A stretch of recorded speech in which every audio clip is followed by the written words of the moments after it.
Good evening, ladies and gentlemen. Tonight's special features the coming buyer's market in automobiles. Then a new department, the sports section. And finally, if we don't run fresh out of time, which quite likely we may, we'll have a piece on trade across the Iron Curtain in Europe. Now, your tomorrow morning's headlines tonight. Willis Overland cuts automobile prices $25 to $270. The top cut is on Willis Overland's well-known Jeepster. Now you'll notice at once that while this is the second post-war automobile price cut, it is by far the biggest one. General Motors, in general, cut prices between $10 and $40 a car. Also, in the GM case, the price cut was definitely tied to a decline in payrolls under a contract that GM had with the union, allowing payroll cuts in the event of a decline in the cost of living, which took place. In the Willis Overland case, there is no such decline in payrolls. This is a straight and deep price cut in a bid for more business. This symbolizes an important turning point in the change of the automobile industry from a seller's to a buyer's market. Clearly, this is going to have tremendous psychological importance, this cut announced tonight. For though Willis Overland is not one of the larger producers in the automotive field, the fact that one firm does cut like this is going to suggest to buyers everywhere that other firms will too. And so I suspect you'll find buyers already cautious becoming even more so, with perhaps cumulative price cuts in the automotive industry. Indeed, there have been, we've all noticed them, a number of signs of weakening in the whole automobile structure recently. For example, my wife and I have been shopping for a car recently, and we discovered to our interest going around that not only on many cars is instant delivery available, particularly on the higher price models, but in addition, they tell you regularly now what they never would have told you 6 months ago. Go sell your car someplace else. We don't want to need any trade-in anymore. No trade-in required. Well, that's a pretty big change, and in view of all these evidences of impending change in the buyer-seller relationship in the automobile field, I thought it might be a good idea tonight to take a look at the general trend of production and prices over a period of years. So first, here's production shown here from 1929 on in millions of cars. Those figures at the left each indicate 1 million. And beginning in 1929, you see how the production trend goes on down the period of years. Starts out in 1929 way above 4 million, drops sharply into the Depression, then with the Depression more or less over, rises past the 3 million mark, almost hits 4 million again, plunges downward again in a bad year in 1938, up again 39, 40, up to the start of the war. Well then, of course, in the start of the war, civilian production of automobiles was pretty much off altogether. It hit pretty well down to the bottom, stayed there until post-war, everything for the war effort. And then post-war starts up very sharply, up to 1949. Of course, 1949 is an estimate, but the estimate is somewhere between 4 and 5 million for this year. So there's your zigzag of production, and it's been enormously high, practically as high as 1929 in recent months. Now let's go from the question of production to the average price, average retail price per car sold. Here's the picture on that. In 1930, the average retail price of a car was $788. In 1934, the price average was $702, reflecting the consequences of the Depression. 1938, it was $824. In 1940, a little bit higher still, as you see, about $850. Now, there wasn't any automobile production to speak of for civilian purposes during the war, so let's skip those years. And now, in 1946, see what post-war does. Average price $1,229 per car, and 1948, the last year of which we have any real figures, $1,635. Well, you see how sharply the price trend is up since the war, and of course you've seen just a moment ago the great rise in post-war production. Apparently, we're coming to the point quite rapidly where it is no longer possible to sell full production of the automobile industry at today's very much higher prices. And consequently, you have the beginning big price cut today, which I suspect does mark a turning point. Willis Overland's action will mark a turning point in the change in the automobile business from the seller's to the buyer's market. Now it's 10% increase in the new rent bill. I'm not going to take very much time on that because this bill's in committee stage now. It was in banking subcommittee in the Senate last night, and they wrote in a provision for 15% rent increases. Now the full banking committee wrote in a provision for 10% increases. with the provision again that if you've had a rent increase 10% or more, you can't have any further increase. It's important, but it's not too important, because I think this bill will change a half a dozen times more before it finally gets through the Senate. So we'll just note that fact, the 10% rent increase is in tonight on a provision that would extend the rent control laws from 12 to 15 months, depending upon different circumstances. Italian commies riot in effort to block the Atlantic Pact. These, of course, are definitely planned communist riots. This one, by the way, is in Rome today, designed to prevent Italy from joining the Atlantic Pact. Communists are filibustering in the Italian parliament. They've been talking straight for 36 hours now and probably can do it another day if they feel like it.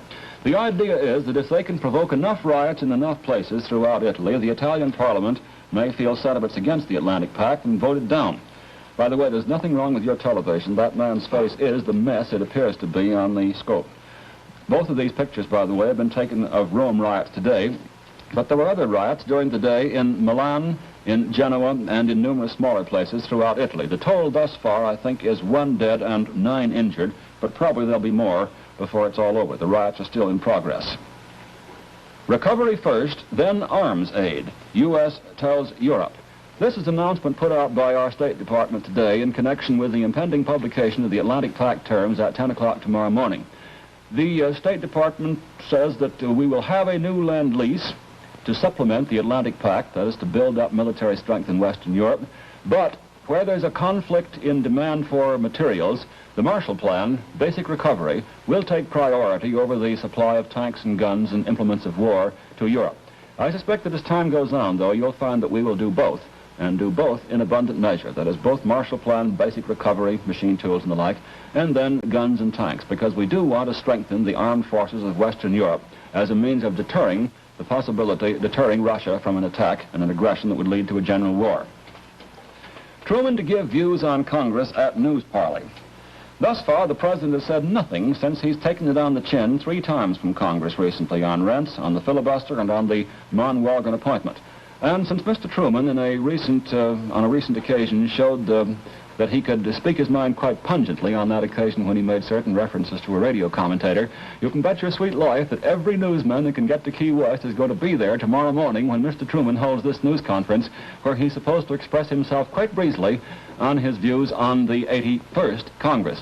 He expressed himself quite effectively during the campaign on the 80th Congress.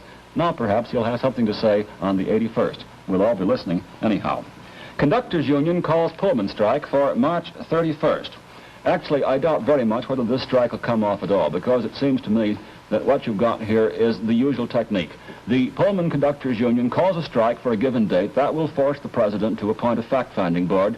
The fact-finding board will postpone the strike for 30 days and may get some added impetus toward a settlement.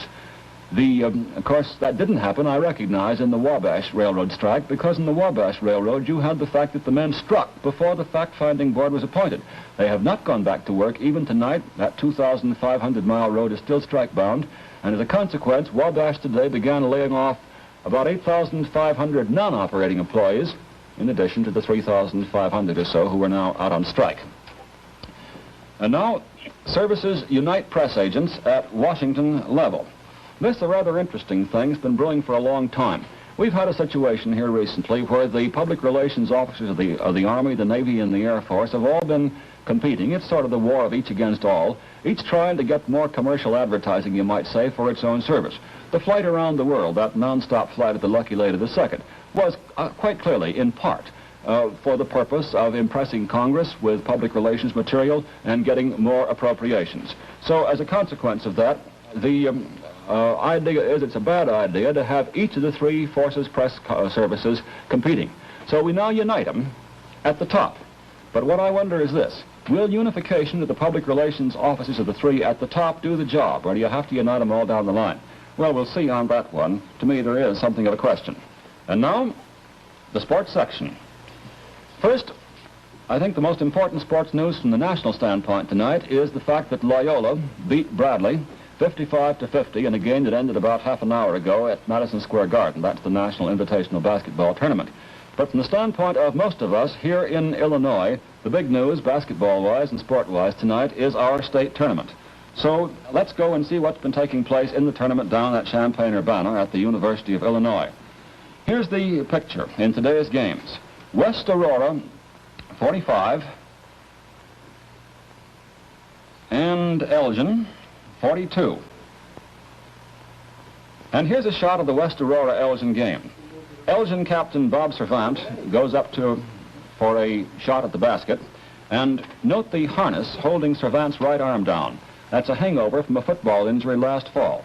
Despite that harness, Servant averaged about 15 points a game. Without the harness, he undoubtedly would have averaged around 20. Well, the next score, Decatur, 82, and Pittsfield, 48.